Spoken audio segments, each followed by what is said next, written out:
அடுத்த ஒரு சகோதரர் கேட்டிருக்காங்க துபாயில இருந்து, how to drink Zamzam water, what are the sunnah of the drinking Zamzam water, to stand and drink or sit and drink the Zamzam water, there are two different opinions, which is correct ones அப்படி கேட்டிருக்காரு.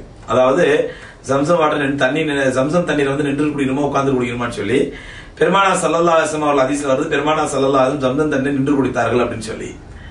ஆனா நின்று குடிக்கும்படி உத்தரவிட்டார்களா? அப்படி எதுவும் கிடையாது. நின்று தான் ஜம்சம் குடிக்கணும் அப்படி அவசியம் கிடையாது.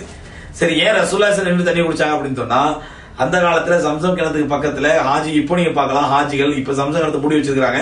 ஒரு 10 வருஷத்துக்கு முன்னாடி எல்லாம் நாலாம் போயிருக்கும் போதெல்லாம் 97 95 போகும்போதெல்லாம் ஜம்சம் கிணறு ஹரம்ல இருந்து உள்ள இறங்கி அப்படி போலாம், ஜம்சம் கிணறு கிட்ட வரலும் போலாம். அங்க நின்று உட்கார்ந்து குடிக்கிறதுக்கோ உட்கார்ந்து தண்ணி குடிக்கிறதுக்கோ கூட்ட நெரிசல் இடம் இருக்காது. அதனால ரசூலுல்லாஹி ஸல்லல்லாஹு அலைஹி வஸல்லம் நின்று குடித்தார்கள், அவ்வளவுதான். நம்மள சில பேர் வந்து ஜம்சம் தண்ணியை நின்றுட்டு தான் உட்கார்ந்து இருந்தா கூட எழுச்சி நின்று குடிக்கணும், தொப்பியை கழட்டிடணும், கிப்லாவை முன்னோக்கணும் அப்படிலாம் எந்த விதமான அவசியமும் கிடையாது. இது எல்லாமே பித்ஆத்துகள்.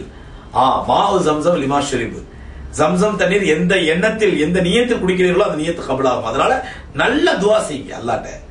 உங்களுடைய என்னென்ன ஹாஜத்துகளோ அந்த ஹாஜத்துகள் எல்லாம் துவா செஞ்சுட்டு அந்த துவா சிந்தனையோடு குடிங்க, அல்லாஹ் அந்த துவாக்களை கபூல் செய்வார். இதான் ரசூலுல்லாஹி சொல்லி தராங்க.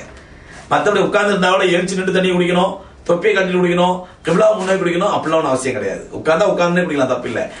நின்று குடித்தார்கள் பெருமானா ஸல்லல்லாஹு அலைஹி வஸல்லம். அது மக்காவிலே ஹரம்ல கூட்ட நெரிசல்ல உட்கார்வதற்கான வசதி இல்லாத பட்சத்தில் பெருமானா ஸல்லல்லாஹு அலைஹி வஸல்லம் நின்று குடித்தார்கள், அவ்வளவுதான்.